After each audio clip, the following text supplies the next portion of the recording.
जन्म से ठीक पहले एक बालक भगवान से कहता है, हे प्रभु, आप मुझे नया जन्म मत दीजिए। मुझे पता है पृथ्वी पर बहुत बुरे लोग रहते हैं, मैं वहां नहीं जाना चाहता।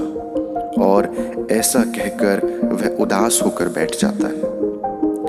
भगवान स्नेह पूर्वक उसके सर पर हाथ फेरते हैं और सृष्टि के नियमानुसार उसे जन्म लेने की महत्ता को समझाते हैं।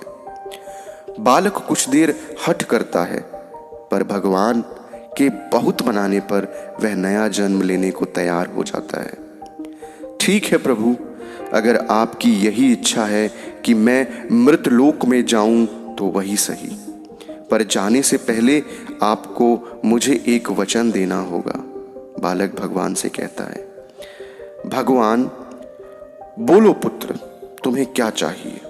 बालक बोलता है, आप वचन दीजिए कि जब तक मैं पृथ्वी पर हूं तब तक हर एक क्षण आप भी मेरे साथ होंगे।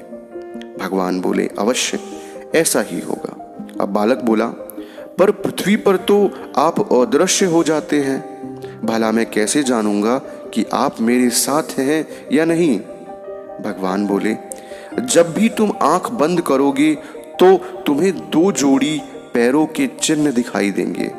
उन्हें देखकर समझ जाना कि मैं तुम्हारे साथ हूं। फिर कुछ ही क्षणों में उस बालक का जन्म हो जाता है।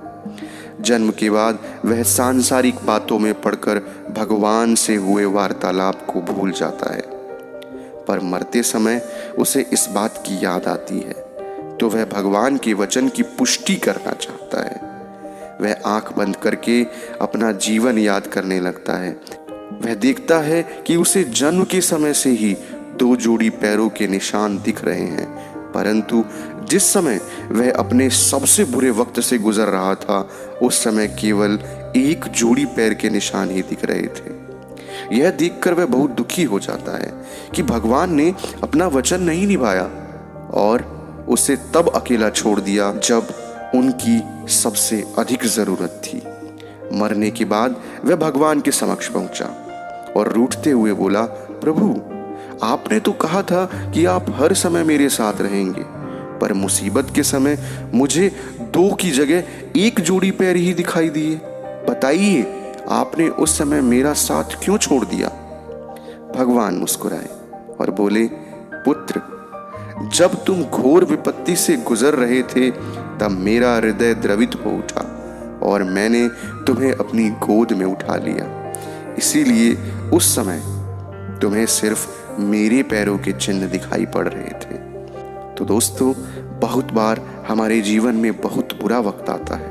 कई बार लगता है कि हमारे साथ बहुत बुरा होने वाला है, पर जब बाद में हम पीछे मुड़कर देखते हैं तो पाते हैं कि हमने जितना सोचा था उतना बुरा नहीं हुआ, क्योंकि शायद यही वो समय होता है जब ईश्वर हम पर सबसे अधिक कृपा करते हैं।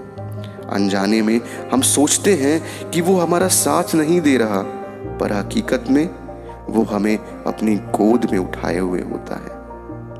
तो दोस्तों, अगर यह कहानी अच्छी लगी तो प्लीज़ हमारे चैनल कहानियों का ढाबा को सब्सक्राइब कीजिएगा और वीडियो को लाइक कीजिएगा। हम आपके लिए ऐसी ही शानदार कहानियाँ सदैव लाते रहेंगे।